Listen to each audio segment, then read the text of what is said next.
Sekarang kan tren generasi muda khususnya di Kodia itu ada ngopi, shopping, dan ada ungkapan-ungkapan slow living in Bali. Biaya upacara yang cukup tinggi. Nah, ini yang membuat kenapa biaya hidup di Bali itu tinggi. Di samping itu memang kan banyak yang protes kenapa sih UMR di Bali itu stuck segitu-segitu aja.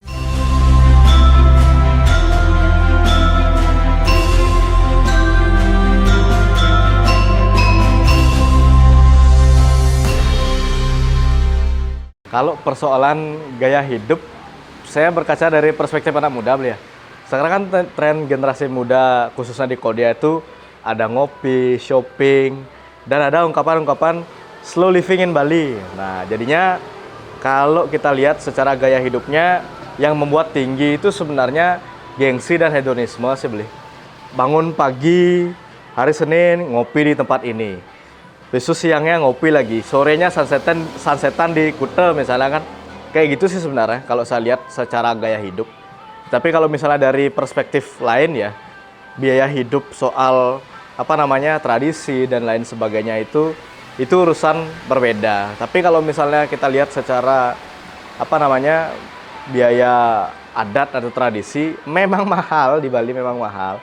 Karena upacara yatnya di Bali itu belum bisa mengimplementasikan 3 tingkatan utama yatnya. Nista, Madya, Utama itu belum bisa. Jadi banyak yang mengatakan bahwa 3 tingkatan itu hanya omong-omong atau omong kosong gitu. Padahal sebenarnya kembali lagi ke orang Balinya seperti itu. Apakah mau melaksanakan yatnya secara sederhana atau secara besar-besaran, ya itu tergantung kemampuan. Kalau saya lihat sih seperti itu. Jadi kenapa biaya hidup di Bali sebagai orang Bali itu mahal, khususnya di Bali Selatan dan Pasar Badung Gianyar, karena satu, gaya hidup hedonis dan materialistik plus gengsi banget.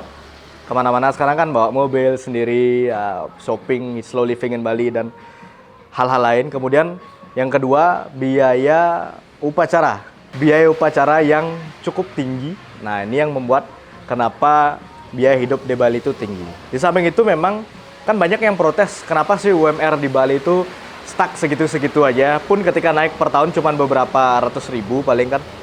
Karena dari sepengetahuan saya, kalau misalnya UMR itu dinaikkan, maka akan berpengaruh terhadap satu, nilai ekonomi dari daerah tersebut secara mikro. Misalnya ada nasi jinggo yang harganya 5.000 naik 7.000 dan lain sebagainya. Kemudian ini akan menjadi beban perusahaan juga ketika naik UMR-nya misalnya jadi 5 juta gitu kan. Jadi kan perusahaan wajib menggaji karyawan atau staf-stafnya senilai segitu, sedangkan omset perusahaan nih misalnya nggak mencapai sebanyak itu dan belum bisa memenuhi kebutuhan gaji karyawan. Sebenarnya persoalan mahal atau tidak tuh gaya hidup individu. Jadi kalau misalnya mau hidup di Denpasar, masih ada dagang nasi jinggo, nasi kuning yang harganya 5.000, masih ada air mineral yang harganya 5.000, jadi 30.000 sehari masih oke, tapi siap-siap makannya itu aja.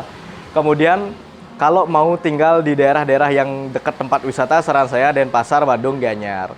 Kalau misalnya mau nyari hidden gem, banyak di Bali Utara, Bali Timur, dan Bali Barat. Bali Tengah pun ada destinasi wisata yang kebanyakan itu pertanian gitu. Jadi kalau misalnya mau datang ke Bali, silakan siapkan saja bekal secukupnya.